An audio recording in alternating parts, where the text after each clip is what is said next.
So, hello everyone, I'm Kalpana. Today I'm going to explain my DS assignment question 3, 4, and 5.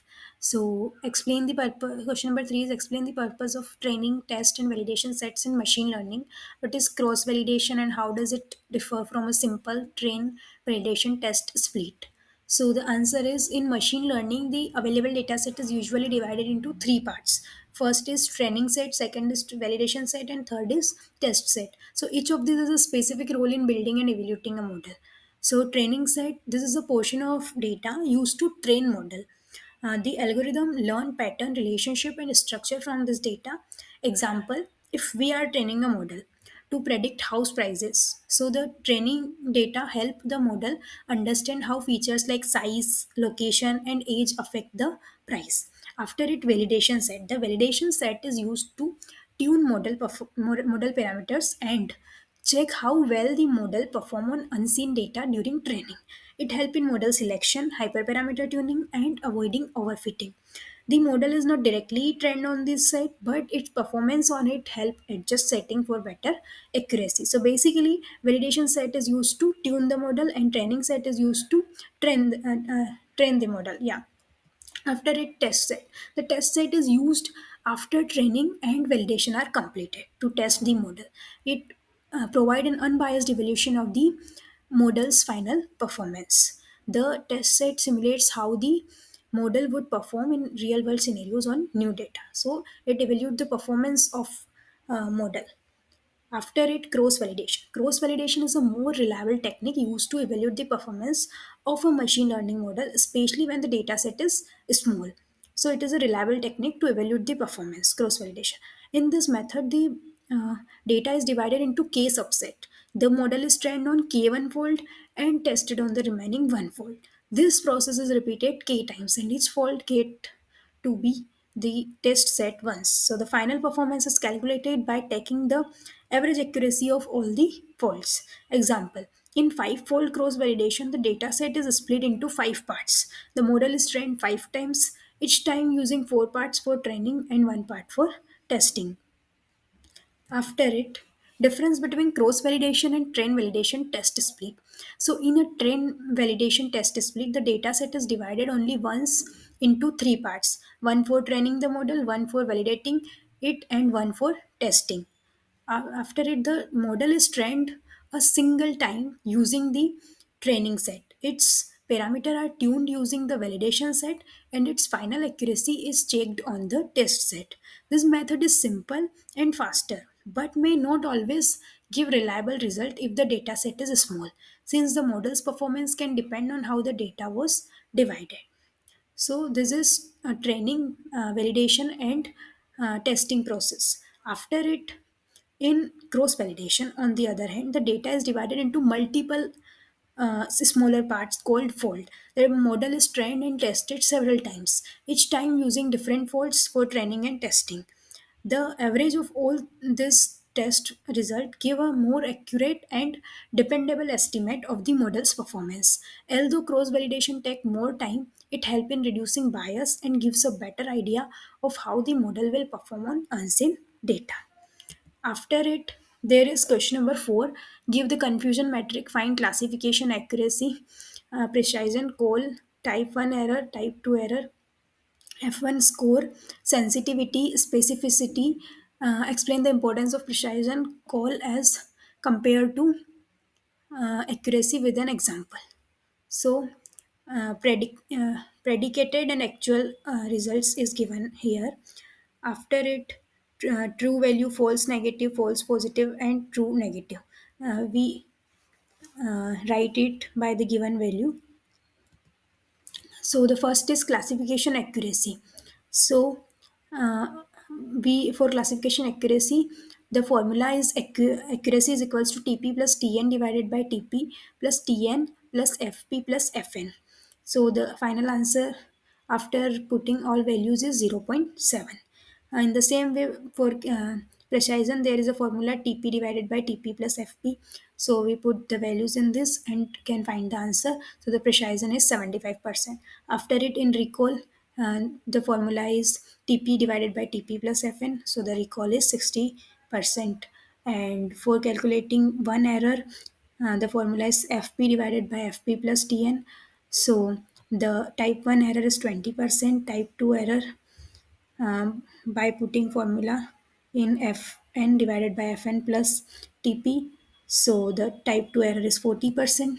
In F1 score, by putting values in the formula, the F1 score is 67%, and sensitivity and recall are the same, and specificity formula is Tn divided by Tn plus Fp.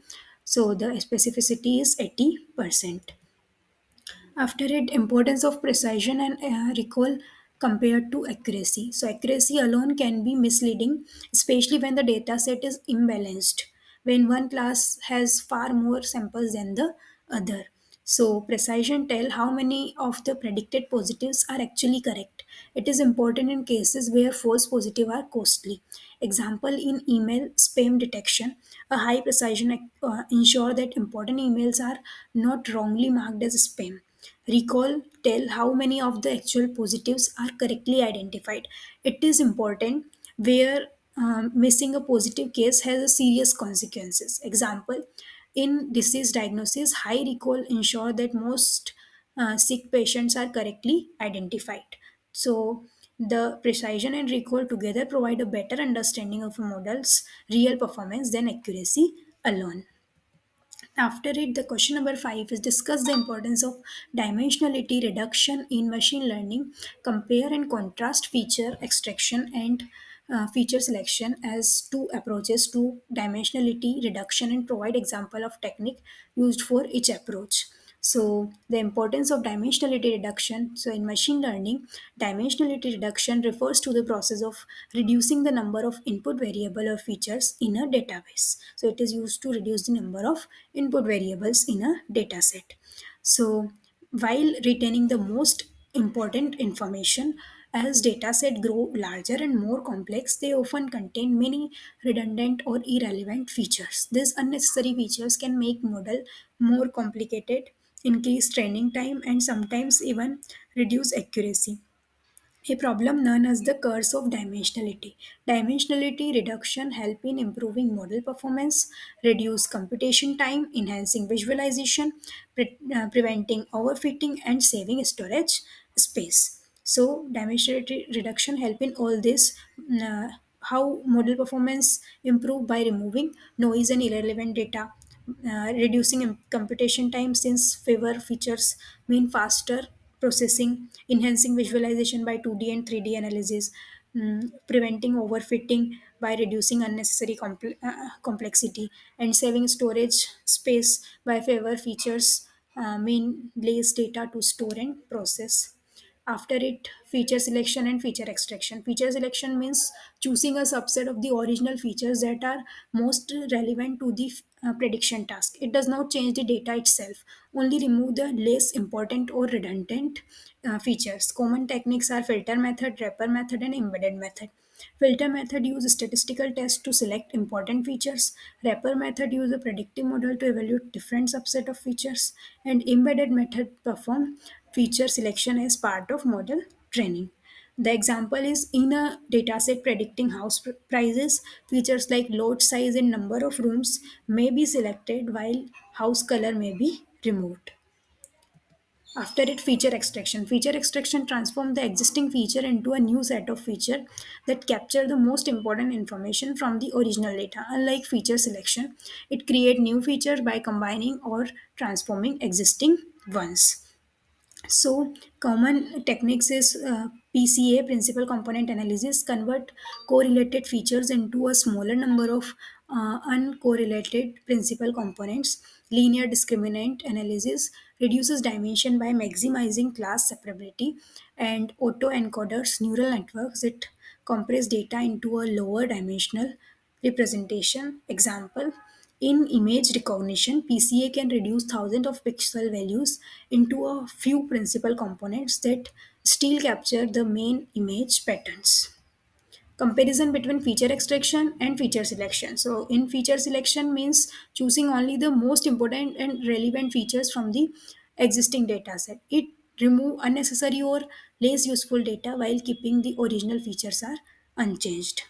This help in reducing noise and improving model performance without altering the meaning of the data. For example, methods like chi-square test, information gain, and recursive feature elimination are used for feature selection. Meanwhile, feature extraction create a new feature by transforming or combining the existing ones. Instead of just selecting, it changes the data into a new form with fewer dimensions, but still retain most of the important information.